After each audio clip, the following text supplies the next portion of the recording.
Welcome to next exam. आज हम GK के कुछ ऐसे इंपॉर्टेंट क्वेश्चन डिस्कस करेंगे जो अक्सर कॉम्पिटिटिव एग्जाम में पूछे जाते हैं। ये हमारा नेक्स्ट टेक्स्ट सीरीज का वीडियो नंबर 2 है। इससे पहले हम एक वीडियो अपलोड कर चुके हैं। अगर आपने वो वीडियो नहीं देखा है तो उसे आप जरूर देखिए। ये हमारी नेक्स्ट टेस्ट सीरीज है। इसमें हम जीके के सारे इंपॉर्टेंट क्वेश्चन डिस्कस करते हैं जो आज तक कॉम्पिटिटिव एग्जाम में पूछे गए हैं। तो इस सीरीज में हम जीके के सभी क्वेश्चन डिस्कस करेंगे जो अक्सर कॉम्पिटिटिव एग्जाम में पूछे जाते हैं और उन क्वेश्चन से रिलेटेड सभी इंपॉर्टेंट फैक्ट मैं आपको बताऊंगा। आज के इस वीडियो की पीडीएफ फाइल आप इस वीडियो के डिस्क्रिप्शन से डाउनलोड कर सकते हैं। पीडीएफ आप हमारे टेलीग्राम ग्रुप से भी डाउनलोड कर सकते हैं। टेलीग्राम ग्रुप पर आपको सारी पीडीएफ एक साथ मिल जाएंगी। और मैं अनअकैडमी पे पढ़ाता हूं, तो आप अनअकैडमी का लर्निंग ऐप डाउनलोड करके उस पर इंद्रेश आरसी सर्च करके आप मेरे साथ अनअकैडमी पे जुड़ सकते हैं। वैसे मैंने अपनी अनअकैडमी प्रोफाइल का लिंक इस वीडियो के डिस्क्रिप्शन में भी दे दिया है, तो आप उस लिंक पर क्लिक करके भी मेरे साथ अनअकैडमी पे जुड़ सकते हैं। और जो भी वीडियो मैंने अनअकैडमी पे अपलोड किए हैं उन्हें आप बिल्कुल फ्री देख सकते हैं। तो चलिए स्टार्ट करते हैं। पहला क्वेश्चन है, भारत में संघ राज्यों का प्रशासन किसके द्वारा होता है? तो पहले तो इसका मतलब ही समझ में आना चाहिए कि संघ राज्यों। कभी भी आपने पॉलिटी पढ़ी होगी तो आपने देखा होगा कि भारत राज्यों का एक संघ है, ये लिखा होता है हमेशा। यूनियन ऑफ स्टेट, इंडिया क्या है? राज्यों का एक संघ है। तो अब इस क्वेश्चन का आंसर क्या होगा? भारत में संघ राज्यों का प्रशासन किसके द्वारा होता है? तो ये राष्ट्रपति के द्वारा होता है। यानी कि इस क्वेश्चन का बी ऑप्शन सही है। और ये क्वेश्चन कई बार पूछा गया है क्योंकि इसकी लैंग्वेज समझ में नहीं आती है। कई बार क्वेश्चन टफ नहीं होते हैं, उनकी लैंग्वेज टफ बना दी जाती है।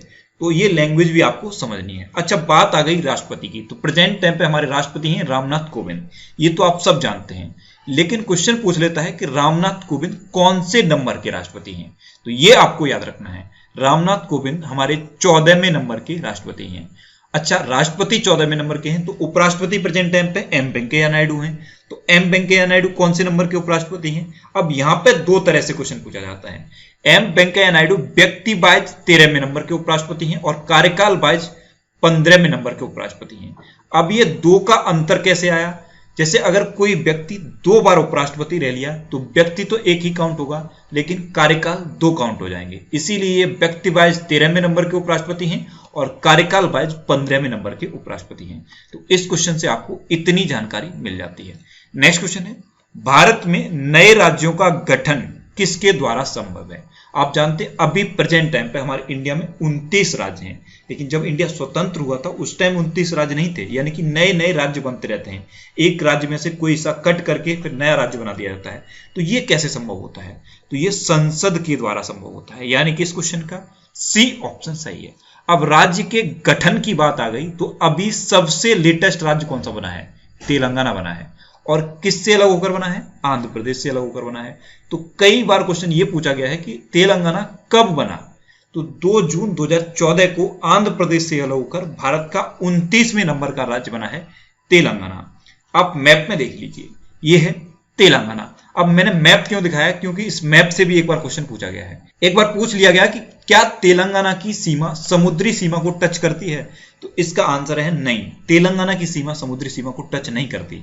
आंध्र प्रदेश की सीमा समुद्री सीमा को टच करती है। आप इमेज में ध्यान से देखिए, इस मैप में आंध्र प्रदेश समुद्री सीमा को टच करता है, लेकिन तेलंगाना समुद्री सीमा को टच नहीं करता। तो इस टाइप के क्वेश्चन भी पूछ लिए जाते हैं। चलते हैं नेक्स्ट क्वेश्चन पे। नेक्स्ट क्वेश्चन है, लोक निधि का अभिभावक किसे कहा जाता है? तो लोक निधि का अभिभावक कहा जाता है नियंत्रक एवं महालेखा परीक्षक को। यानी कि इस क्वेश्चन का बी ऑप्शन सही है। अब कल के वीडियो में जो सबसे ज्यादा कमेंट आया वो मैंने देखा कि बहुत सारे स्टूडेंट ने कमेंट किया कि सर कुछ हिंदी के टर्म ऐसे होते हैं जो समझ में नहीं आते, उनका इंग्लिश फॉर्म आप बता दिया करो। तो जैसे यही टर्म है नियंत्रक एवं महालेखा परीक्षक, तो इसको कहते हैं कैग, CAG। अब जितने भी हिंदी के टफ शब्द हुआ करेंगे उनका मैं इंग्लिश फॉर्म भी आपको बताया करूंगा। तो आप याद रखिए, नियंत्रक एवं महालेखा परीक्षक को कहते हैं कैग। अब कैग कहते हैं तो कैग की फुल फॉर्म भी कई बार पूछी गई है। तो क्या होती है कैग की फुल फॉर्म?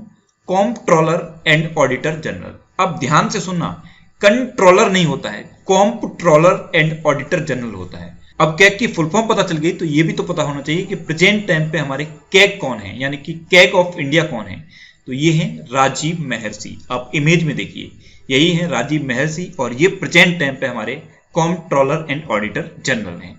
नेक्स्ट क्वेश्चन है, बाबरी मस्जिद वर्सेस राम जन्मभूमि का विवाद न्यायालय की समझ है, ये किस प्रकार का है? आप जानते हैं ये मुद्दा सबसे ज्यादा हाईलाइटेड मुद्दा है और इसीलिए ये क्वेश्चन अभी हाल ही में एक एग्जाम में पूछ लिया गया, इसीलिए मैंने इस क्वेश्चन को रखा है। और आप जानते हैं अगले साल चुनाव है, तो अब ये मुद्दा और ज्यादा हाईलाइटेड होगा और न्यूज में भी आएगा, तो हो सकता है आगे आने वाले टाइम में भी आपसे पूछ लिया जाए। तो आप याद रखिए, अगर इस टाइप का क्वेश्चन आपसे कभी पूछा जाए कि बाबरी मस्जिद वर्सेस राम जन्मभूमि का विवाद किस टाइप का विवाद है, तो ये एक क्षतिपूर्ति का दावा है, यानी कि इस क्वेश्चन का सी ऑप्शन सही है। ये जब भी क्वेश्चन पूछा गया था तो इसका सी ऑप्शन सही था। चलते हैं नेक्स्ट क्वेश्चन पे। नेक्स्ट क्वेश्चन है, एक उच्च न्यायालय यानी कि हाई कोर्ट का न्यायाधीश अपना त्यागपत्र संबोधित करता है। जैसे अगर कोई हाई कोर्ट का चीफ जस्टिस है तो वो अपना रिजाइन किसे देता है, तो वो अपना रिजाइन देता है प्रेसिडेंट ऑफ इंडिया को, यानी कि इस क्वेश्चन का सी ऑप्शन सही है। नेक्स्ट क्वेश्चन है, भारत में चलित न्यायालय की परिकल्पना सर्वप्रथम किसने की। अब ये टर्म भी आपको समझ में नहीं आ रहा होगा, चलित न्यायालय, तो इसे इंग्लिश में कहते हैं मोबाइल कोर्ट। क्या कहते हैं? Mobile court. तो इसकी परिकल्पना सबसे पहले की थी डॉक्टर एपीजे अब्दुल कलाम ने, यानी कि इस क्वेश्चन का बी ऑप्शन सही है।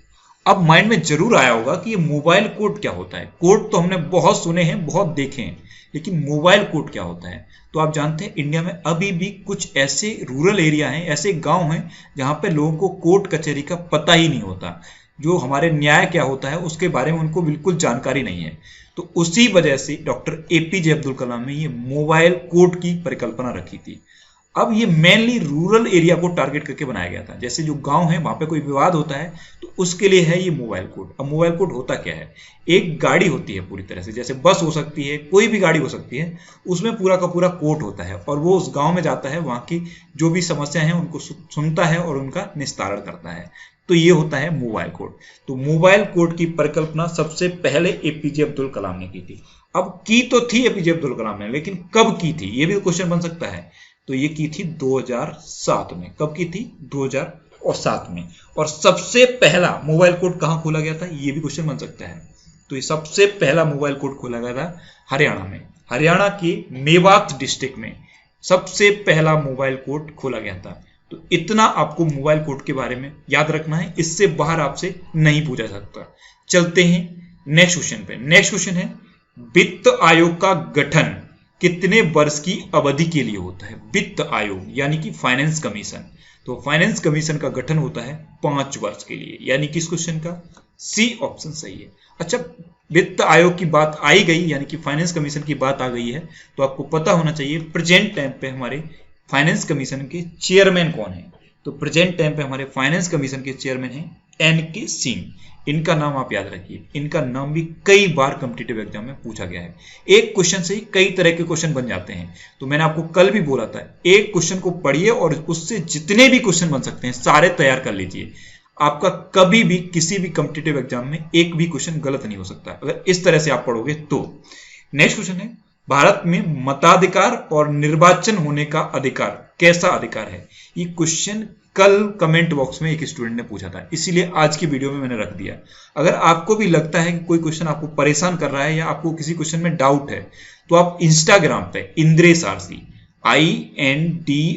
INDRESHRC इंस्टाग्राम पे इंद्रेश आरसी सर्च करके आप मेरे साथ जुड़ सकते हैं और कोई भी डाउट, कोई भी confusion without any hesitation discuss कर सकते हैं। मैं आपको रिप्लाई करके आपका प्रॉब्लम का सॉल्यूशन बताऊंगा। अगर मुझे लगेगा कि वो क्वेश्चन ऐसा है कि उसे सबको बताना चाहिए, जैसे ये क्वेश्चन था कि मताधिकार का अधिकार कैसा अधिकार है, तो ये मैंने आज वीडियो में रख दिया। अगर मुझे लगेगा कि कोई क्वेश्चन ऐसा है कि सबको पता चलना चाहिए, तो वो उसे मैं वीडियो में रखूंगा और उसे पूरी तरह से एक्सप्लेन करूंगा। तो आप इंस्टाग्राम पे इंद्रेश आरसी सर्च करके मेरे साथ जुड़ सकते हैं। तो मताधिकार और निर्वाचन होने का अधिकार है विधिक अधिकार, यानी कि लीगल राइट है।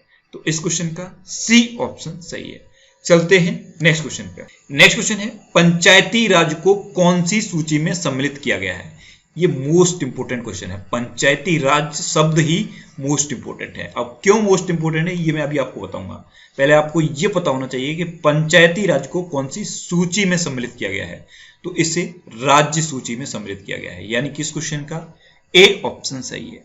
अब पंचायती राज ये मोस्ट इंपोर्टेंट क्यों है, सबसे पहले तो क्वेश्चन ये बनता है कि किस संविधान संशोधन से पंचायती राज को लाया गया। तो आप याद रखिए 73वें संविधान संशोधन से पंचायती राज को लाया गया और 74वें संविधान संशोधन से जो नगर पालिका और नगर परिषद होती हैं उनको लाया गया। तो ये दोनों आपको याद रखने हैं। 73 में से पंचायती राज और 74 में से नगर पालिका और नगर परिषद। अब एक क्वेश्चन और पूछा जाता है कि पंचायती राज व्यवस्था कितने स्तरीय है। हमारे जो इंडिया में प्रेजेंट टाइम पे पंचायती राज व्यवस्था है वो कितने स्तरीय है, तो ये त्रिस्तरीय है, यानी कि 3 लेवल हैं। और 3 लेवल कौन से हैं?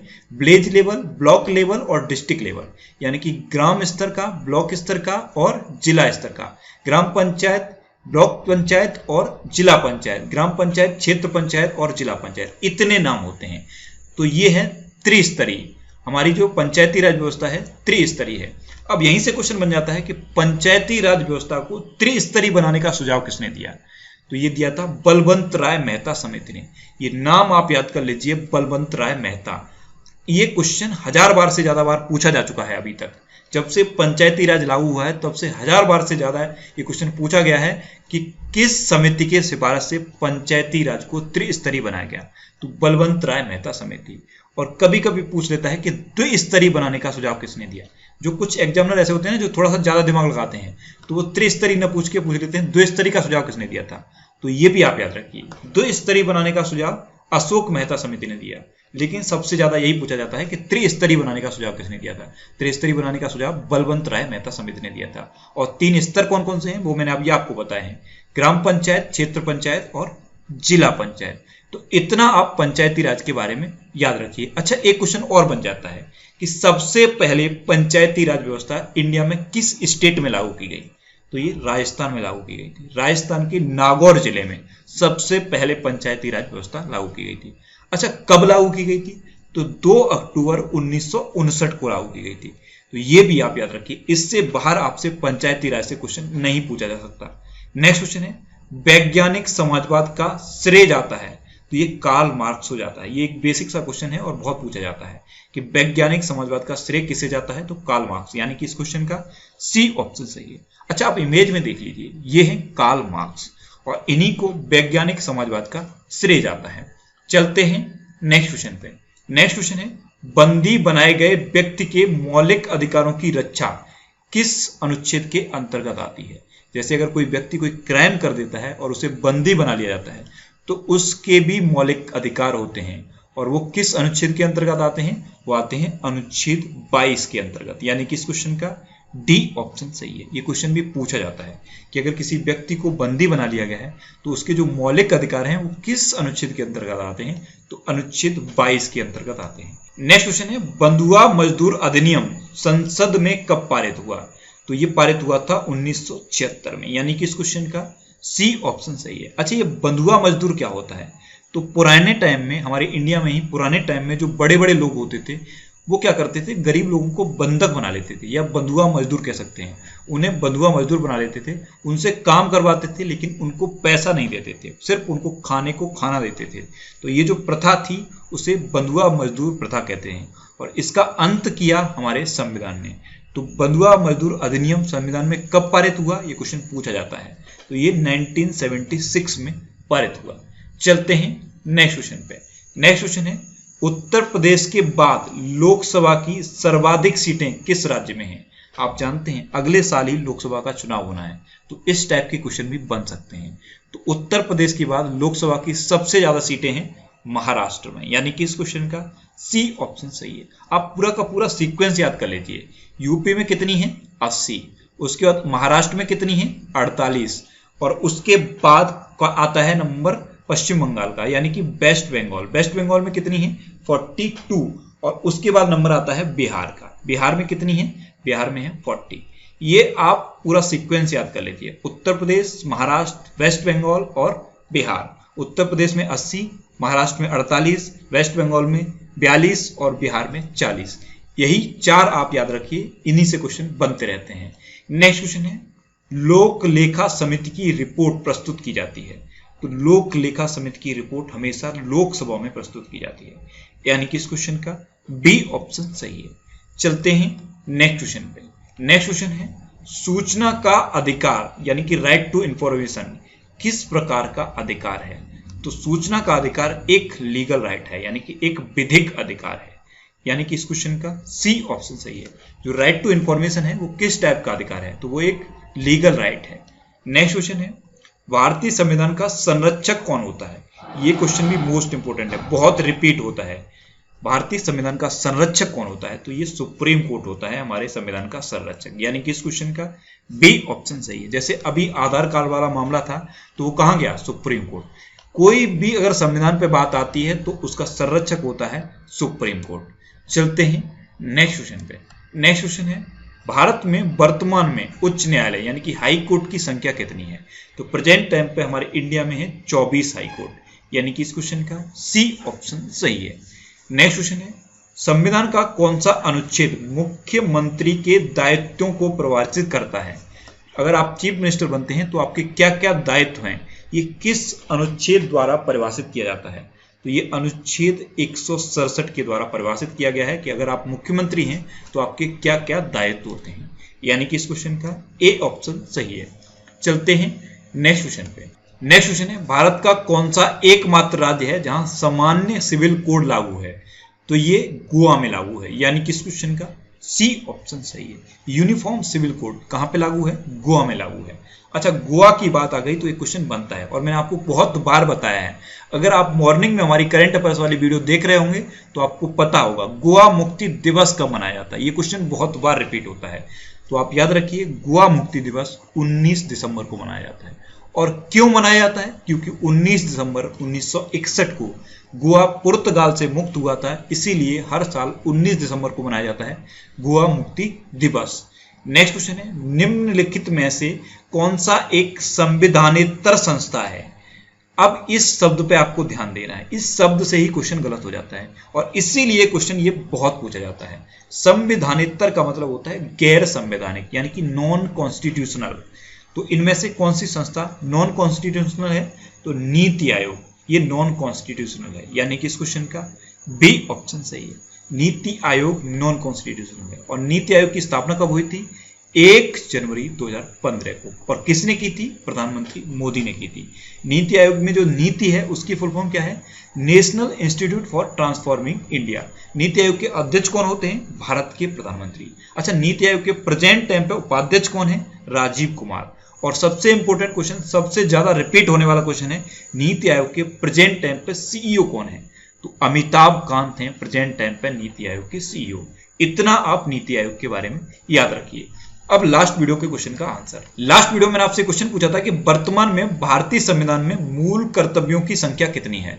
तो प्रेजेंट टाइम पे हमारे संविधान में मूल कर्तव्य हैं 11, यानी कि इस क्वेश्चन का सी ऑप्शन सही था। और इसका आंसर लगभग सभी स्टूडेंट ने सही दिया है, मोस्टली स्टूडेंट ने इसके बारे में डिटेल में लिखा। अच्छा, मैं आपको एक बात बोलूंगा, जो भी क्वेश्चन मैं आपसे पूछता हूं उसका आप आंसर जरूर दिया करो। अगर आप किसी भी कॉम्पिटिटिव एग्जाम की तैयारी कर रहे हो तो आंसर देने की हैबिट आपके अंदर होनी चाहिए। कोई भी क्वेश्चन आपके सामने आए आप उसका आंसर करिए। एक बार के लिए आंसर गलत ही तो हो जाएगा, लेकिन जब आंसर गलत हो जाता है और उसका आंसर जब हमें सही पता चलता है तो हम उसे कभी भूलते नहीं हैं। और एक और बात मैं बोलता हूं, क्वेश्चन के बारे में आपको जितना पता हो, जैसे यही क्वेश्चन है, इसके बारे में आपको जितना पता हो आप लिख दो।